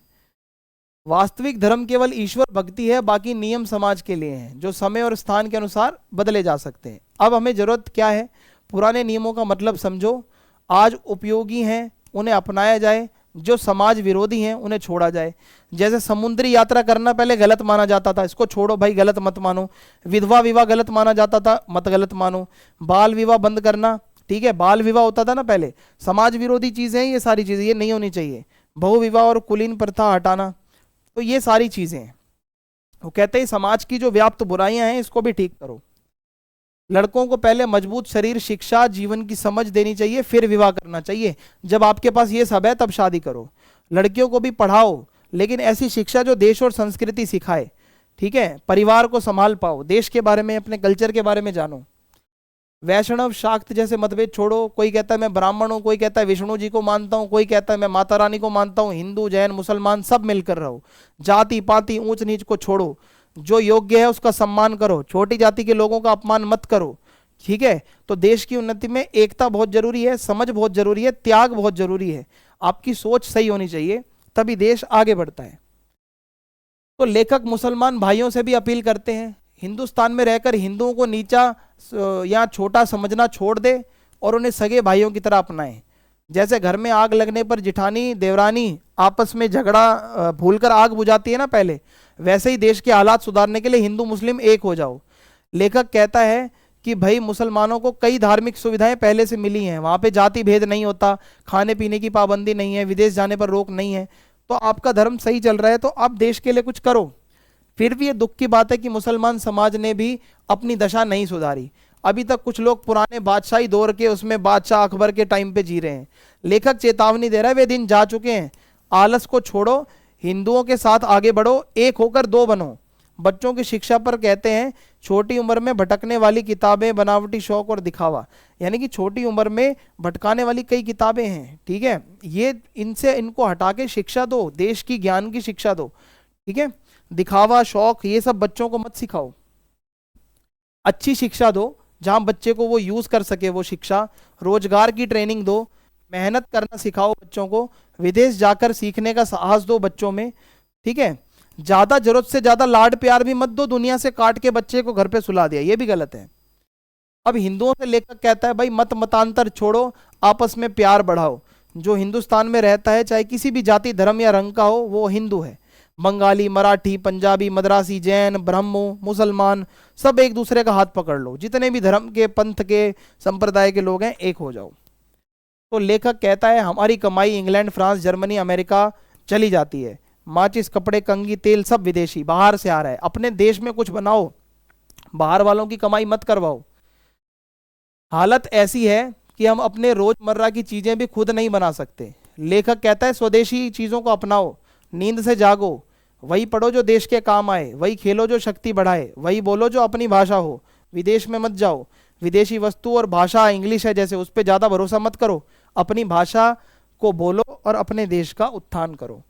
तो एकता, एक तो सभी एक रहो, हिंदू, मुस्लिम, सिख, ईसाई, स्वदेशी यानी कि अपने घर का, देश का बना हुआ यूज करो, शिक्षा आप सही लो, मेहनत करो।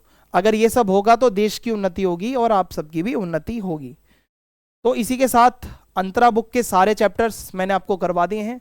अगर वीडियो पसंद आई हो तो आप चैनल को सब्सक्राइब करें, वीडियो को लाइक करें, ज़्यादा से ज़्यादा अपना फीडबैक लिखें और वीडियो को दोस्तों के साथ शेयर करें। जय हिंद, जय भारत।